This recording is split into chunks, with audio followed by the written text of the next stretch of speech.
Olá, gente, muito bom dia. Hoje, quinta-feira, 2 de abril, nós estamos iniciando o nosso TV Mar News. Para você que está aqui ligadinho na programação da TV Mar, eu sou Porlane Santos. E se você precisa sair de casa, é uma daquelas pessoas que precisa sair de casa nesse momento em que nós estamos mantendo aí o isolamento social, mas não quer perder aqui a nossa programação, não tem problema algum, é só você baixar o aplicativo da TV Mar no teu celular e você vai ter toda a programação da TV Mar aqui, ó, na palma da tua mão. Nós também estamos passando ao vivo no portal Gazeta Web, então acessa lá www.gazetaweb.com e além de você ficar por dentro de toda a nossa programação, vai também ficar muito bem informado sobre tudo o que está acontecendo aqui no nosso estado, no país e no mundo inteiro. Vale lembrar que nós estamos presentes também nas redes sociais, então segue a gente lá no Instagram, também no Facebook e acompanha o nosso canal no YouTube. Lá você vai poder ver e rever as nossas matérias, programas, entrevistas e matérias especiais. E a gente inicia amanhã lembrando sempre que o TV Mar News é um oferecimento do Plano de Saúde Apvida. Então, para você que ainda não tem plano de saúde, nesse momento tão propício para se pensar então nessa situação, vale a pena então lembrar do Apvida, esse plano de saúde completo, inclusive com serviço odontológico e que cabe muito bem no seu bolso, dá para toda a família. Então, pensou em plano de saúde, pensou em Apvida. E aí a gente sempre dá aquela passadinha no início da manhã na Gazeta de Alagoas, a Gazeta Digital, para a gente ver o que rendeu manchete, o que rendeu matéria para a manhã de hoje. Vamos então dar aquela conferida, o que é que tem de manchete para a manhã de hoje no formato, na Gazeta Digital, aquele formato mais compacto de informações e sempre com aquele mesmo compromisso com a informação que você vai ter sempre aqui na Gazeta de Alagoas, acessando www.gazetadealagoas.com.br. Quebradeira à vista. Concessionárias de carros estimam perda de 200 milhões com decreto. Demissões devem atingir 1.000 pessoas do comércio. MP permite cortar até 70% do salário do trabalhador. Ale quer explicação do governo sobre morte de idoso e estruturas das UPAs. Deputados criticam forma como o governo divulgou morte do idoso na terça e querem saber se unidades de pronto atendimento, as UPAs, têm estrutura para receber pacientes com sintomas de Covid-19. A AL tem um óbito, aqui em Alagoas nós temos um óbito, 18 casos oficiais e 344 suspeitos de coronavírus. CEMED distribui a partir de hoje em Maceió 50 mil kits de merenda. Prisão domiciliar poderá beneficiar até 300 detentos no estado. Diário Oficial traz exonerações de secretários de Rui Palmeira. Isso tudo já a corrida aí para as eleições municipais que a gente ainda não sabe como vai ficar, né? 100 amostras guardam testes para coronavírus em Alagoas. Collor celebra a liberação de recursos para alimentos. Enfermeiros do estado reclamam de salário pago a temporários. E Receita estica 30 de junho prazo para contribuinte declarar o imposto de renda. Então a gente tem, olha, São João também sem festa, Liga de Quadrilhas Juninas suspende concurso em Alagoas devido à Covid-19. Essas e outras informações vocês podem acessar www.gazetadealagoas.com.br e ficar informado sobre tudo que acontece aqui, gente. Olha só, para você que já esteve passando aqui pelas ruas de Maceió, já percebeu com certeza a presença de borboletas aqui espalhadas na nossa cidade. E a gente vai entender o porquê que isso está acontecendo. Tem muita gente que acha que isso tem relação aí com o isolamento social e a gente vai conferir a partir de agora na matéria de Alexandre Lino.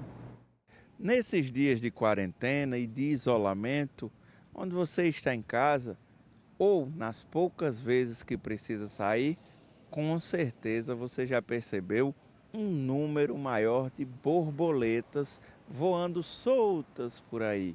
É um fenômeno e a Gabriela Gama, bióloga do Instituto do Meio Ambiente, vai explicar para a gente o que está acontecendo. Por que, Gabriela, estamos tendo tantas borboletas voando por aí? Bom, isso é um fenômeno que é o período reprodutivo das borboletas. Então, elas precisam se encontrar para ter aquele momento da cópula e reproduzir. Então, elas formam ela tem esse voo nupcial que elas se agregam dessa forma para poder proporcionar a reprodução delas. A gente está vendo um número maior. Isso é normal? Isso é do mês? Explica pra gente. Não, isso são fatores que influenciam, né, esse momento reprodutivo, né? A umidade, a temperatura. Então, nesse período do ano é um momento mais favorável para que a reprodução delas aconteça. Um menor fluxo de veículos na rua, menos poluição, isso tem auxiliado, tem atrapalhado ou não interfere? Não, isso não interfere. Assim, principalmente em áreas urbanas a gente tem visto aqui, né, um menor fluxo de carro, mas assim, isso é um fenômeno comum que acontece sempre, todos os anos. Eu acho que a gente está parando para observar mais. O que a gente pode fazer? Apreciar, cuidar, dar uma forcinha para as borboletas? É possível também fazer isso?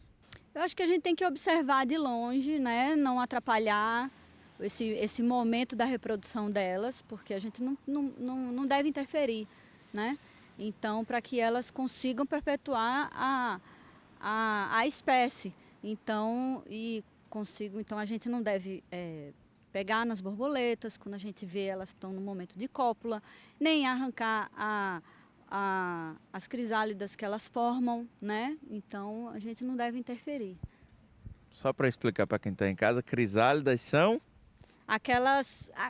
Aquelas polpas que elas formam, né? Que a gente vê aquelas bolsazinhas que elas formam, que é onde a larva se transforma em borboleta. Muitas crianças, como estão em casa, muita criança em casa pode estar... Então, os pais precisam orientar também nesse sentido. Sim, é bom que a gente observe, a gente tem que ser mais observador da natureza e interferir menos. Se você puder deixar um recado para quem está assistindo a gente agora aqui no TV Mar News, o que você diria? É que a gente aproveite esse momento para observar, né, a natureza e repensar essa relação que a gente tem com a natureza, né, de ser mais positivo e mais observador do que o agente causador de impacto, né?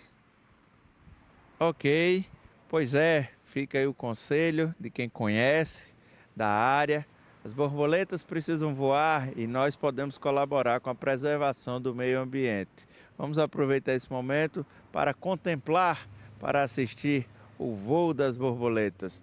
Alexandre Lino, para a TV Mar, canal 25 da NET e também na programação da GazetaWeb.com. Olha só, gente, e os usuários do VLT devem estar atentos sobre o horário a nova grade, né, de horário de circulação dos trens. É que houve mudança por conta daquela suspensão ali de transporte, da passagem de transportes na região do Mutange. A gente vai conferir a partir de agora ao vivo com o Viderlan Araújo.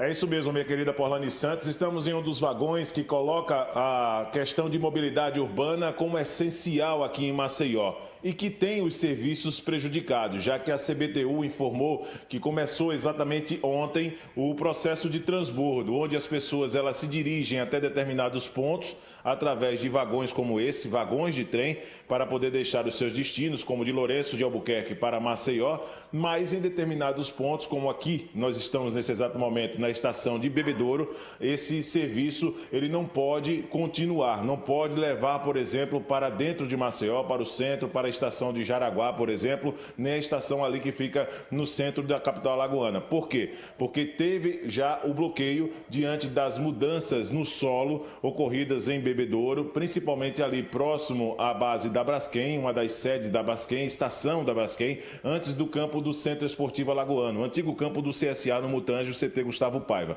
Então, essas mudanças provocaram também essa obrigação para que a CBTU não prejudicasse os passageiros. E o que é que acontece? Quando nós chegávamos aqui, procuramos saber como estava funcionando. Pelo menos 6 linhas são colocadas à disposição das pessoas que vêm não só da estação de Jaraguá e do centro de Maceió até o Bom Parto.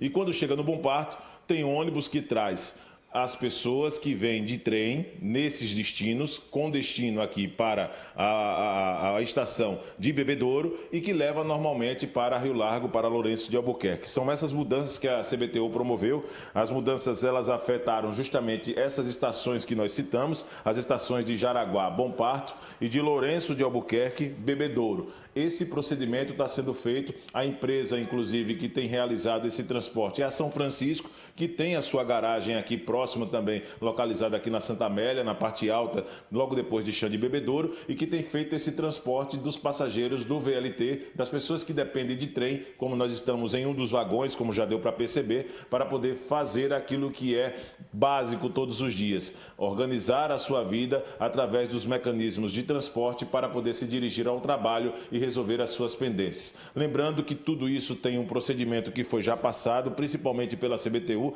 que essa logística que foi abordada e que está sendo colocada aqui por todos nós, ela também começou a fazer uma chamada baldeação. O que é isso? É a transferência de pessoas para os veículos coletivos, os transportes coletivos por terra, os ônibus, que acabam sendo essenciais nesse momento. O passageiro, quando vem de Lourenço de Albuquerque, que chega aqui na estação de Bebedouro, o ônibus coletivo, o transporte coletivo, o ônibus acaba levando para Bom Parto, e de Bom Parto já tem outra viatura, já tem outros ônibus lá esperando para poder levar as pessoas para o destino, ou a estação de Jaraguá, como nós já colocamos, ou ali a estação do centro de Maceió, que fica próxima à Praça dos Palmares. O procedimento de retorno é o mesmo. São 6 linhas que estão sendo colocadas disponíveis todos os dias para tentar diminuir esses prejuízos para a população. Lembrando que centenas de pessoas dependem diariamente do transporte de trem para poder se dirigir aos locais de trabalho, para poder se dirigir à sua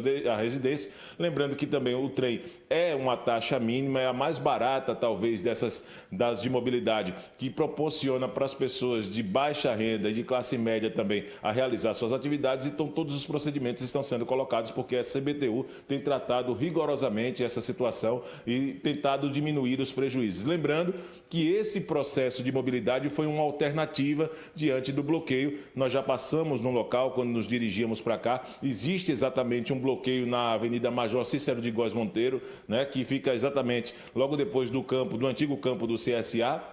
E lá na base da Braskem já existe um bloqueio, não passa mais nenhum carro por lá. O outro ponto que nós precisamos colocar nessa passagem ao vivo e de prestação de serviço para a população alagoana é a respeito da retirada dos moradores daquela região. Por Orlando Santos, o cenário é entristecedor. Nós podemos aqui classificar para os nossos telespectadores que é um cenário muito triste das pessoas que realmente deixaram suas residências ali em Bebedouro, no Mutange, no Pinheiro. É realmente desolador, chega a ser impressionante. É preciso ver de perto para ter ideia da gravidade da situação. Nós estamos nas ruas da capital alagoana, eu ao lado do repórter Márcio André. E daqui a pouquinho nós vamos trazer mais detalhes, ainda hoje, na sequência do TV Mar News. É com você.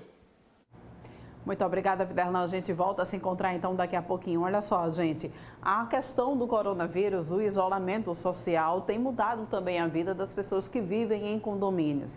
E aí a gente acaba se perguntando até onde vai o poder do síndico para poder organizar a situação dentro dos condomínios. E a gente vai entender isso a partir de agora com uma entrevista via Skype com Francisco Vasco, ele que é advogado e especialista em direito condominial. Francisco, bom dia para você está me ouvindo? Oi, Paulane, tudo bem? Bom dia, olha, eu queria só entender, o síndico ele tem poderes para adotar medidas que restringam o acesso dos condôminos nas áreas comuns, que isso a gente percebe que tem sido já uma prática adotada em muitos condomínios. Exatamente, Paulane. Primeiramente, bom dia a todos. Tá? É importante que a gente mantenha esse contato para estabelecer que o síndico ele não só pode, como ele deve adotar medidas, né, que venham a mitigar e a prevenir a contaminação desse vírus que tem se alastrado mundo afora. Tá? Esses poderes eles são oriundos não apenas do Código Civil e da Convenção do Condomínio respectivo, mas também através das recomendações da Organização Mundial da Saúde e também das diretrizes e recomendações, igualmente falando, dos entes governamentais, né, municipais, estaduais e até mesmo da União, através do Ministério da Saúde. Certo. E como é que fica a questão da realização de assembleias que geralmente acontece com os condôminos? Elas devem ser suspensas ou devem ser mantidas, inclusive, para passar informações para os condôminos?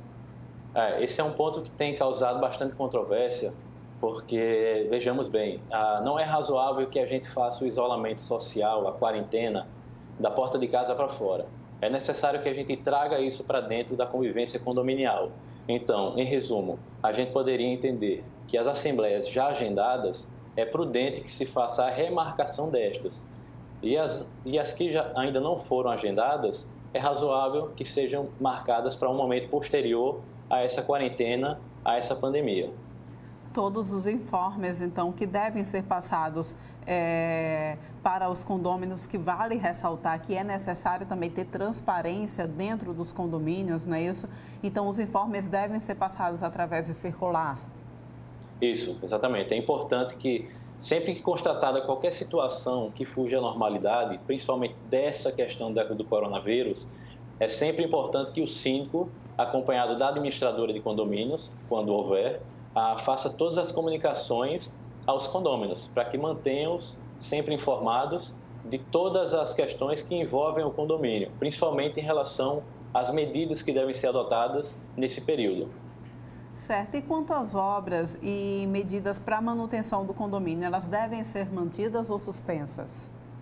Em relação às obras, o raciocínio é semelhante às assembleias, tendo em vista que as obras consideradas emergenciais e que demandam uma urgência momentânea, elas devem ser mantidas ou realizadas, mantidas no caso delas estarem em andamento, ou realizadas caso haja alguma necessidade, como, por exemplo, a realização de um conserto de uma viga estrutural ou de um vazamento de gás, que são situações que podem colocar a coletividade em risco nesse presente momento.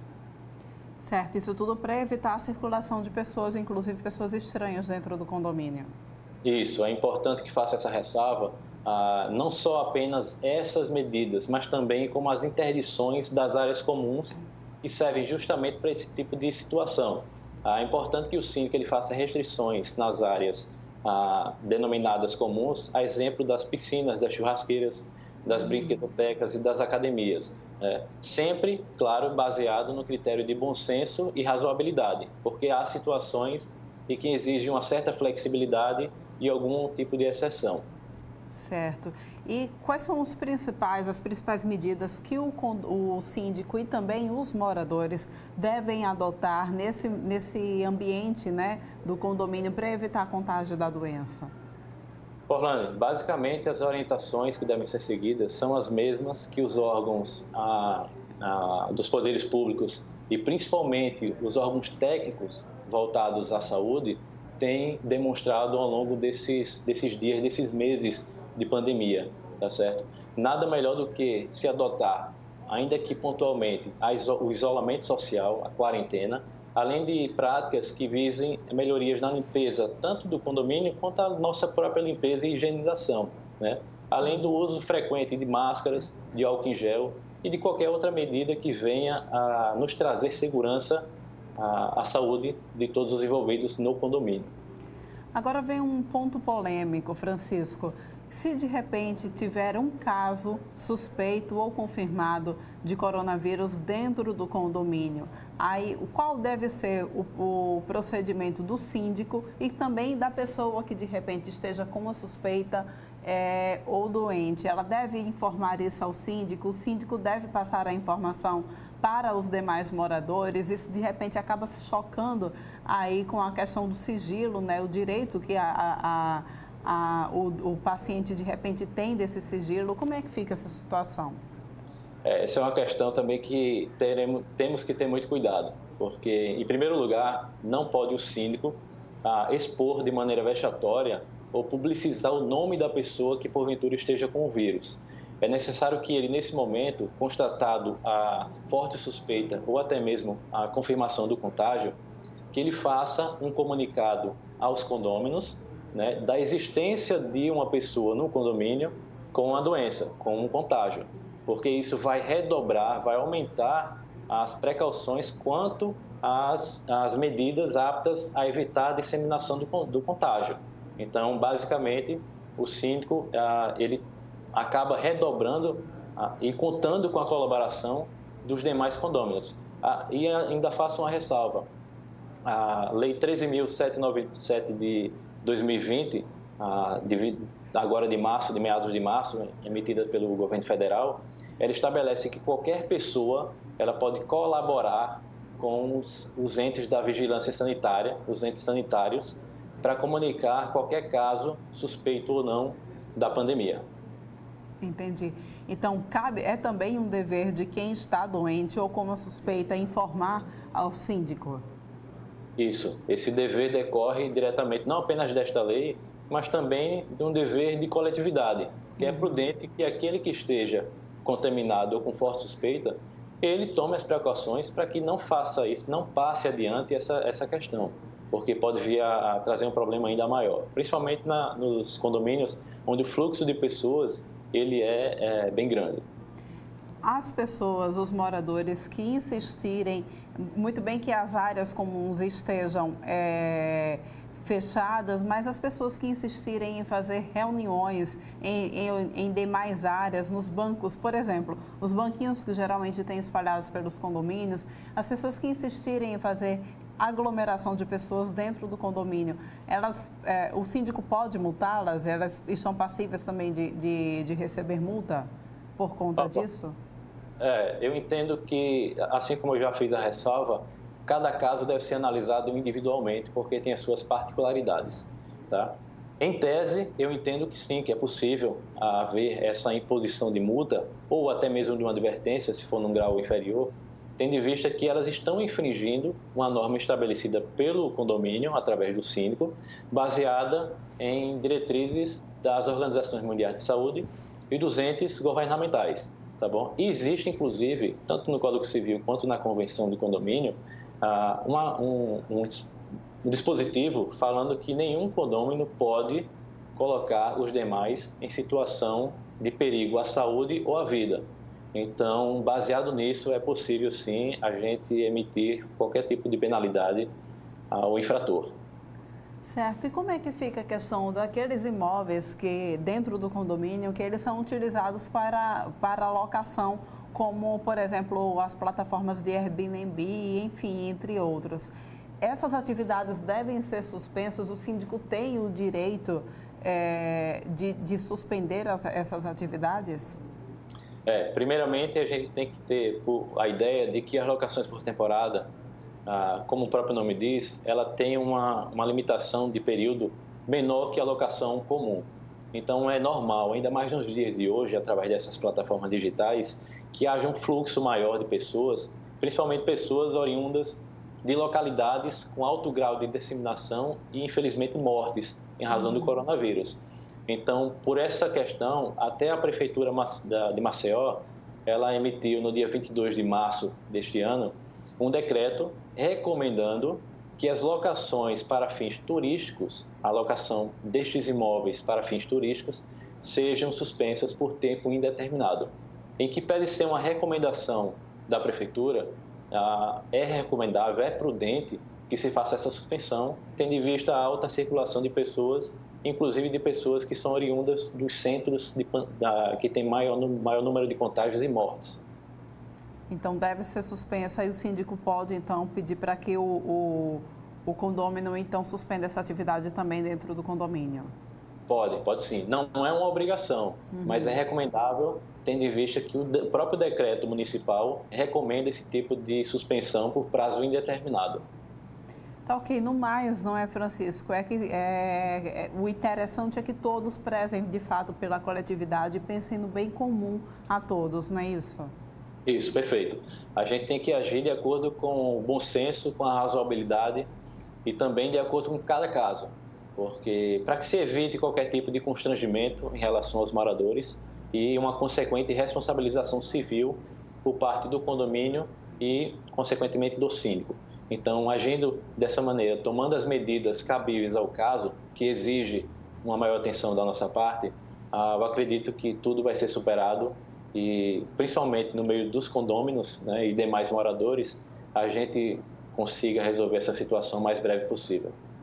Muito obrigada pela tua participação aqui no TV Mar News, esclarecendo nossas dúvidas, tá bom? Eu que agradeço, Forlane. Fico à disposição. Um bom dia a todos. A gente conversou com Francisco Vasco, ele que é advogado, e esclareceu para a gente algumas dúvidas a respeito de como é que ficam as mudanças dentro dos ambientes de condomínio diante dessa pandemia global de coronavírus. A gente vai agora para um rápido intervalo, mas volta daqui a pouquinho com muito mais informações aqui no TV Mar News.